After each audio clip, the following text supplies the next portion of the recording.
You know, when we think about exercise, our minds usually jump straight to things like heart health or maybe losing a few pounds. But what if I told you that one of the biggest beneficiaries of your daily walk or workout is an organ that works silently, 24/7, just to keep you healthy?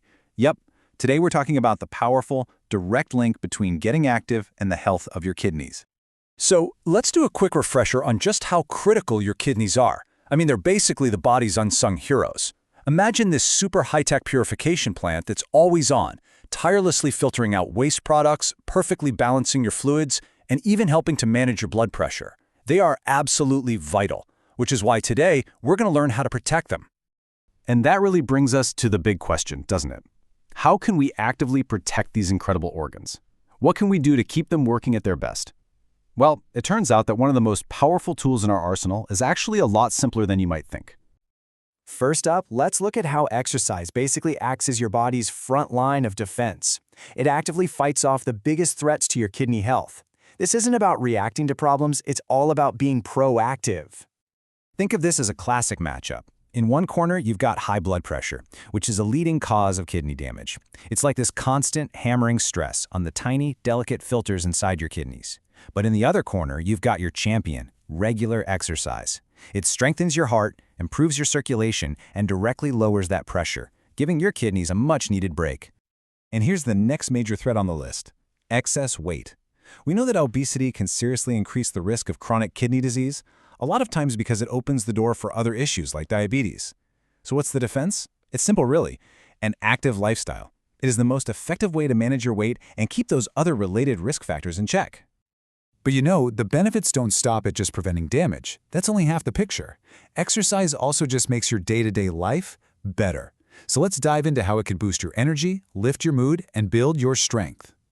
And this is where it gets really, really interesting. These benefits aren't just a random checklist, they actually create this powerful, positive feedback loop.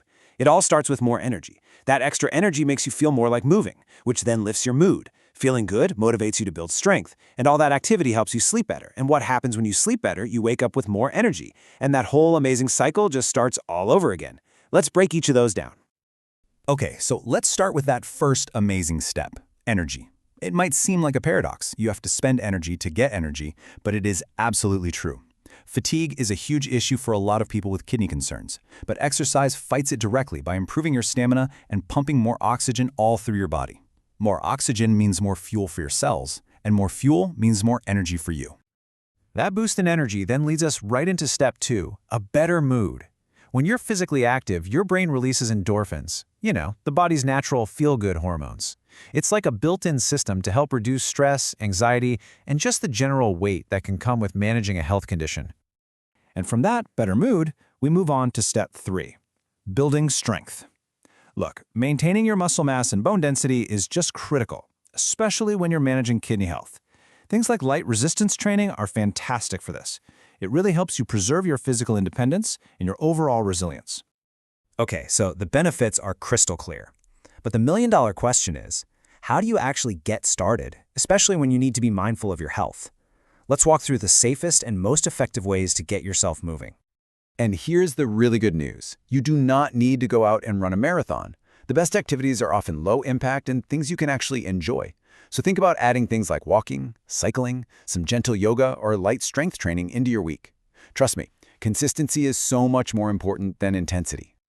Now, before we go any further, I really want to pause on this because this is the foundation for everything else we've talked about. Before you start any new kind of exercise routine, it is absolutely essential that you talk to your doctor or healthcare professional. They're the only ones who can help you put together a plan that is perfectly safe and tailored for your specific health needs. So, I'll just leave you with this one thought. This isn't about making some massive, drastic change overnight. It's really about building some positive momentum. So the real question is, what's one small, manageable step you're going to take for your health today?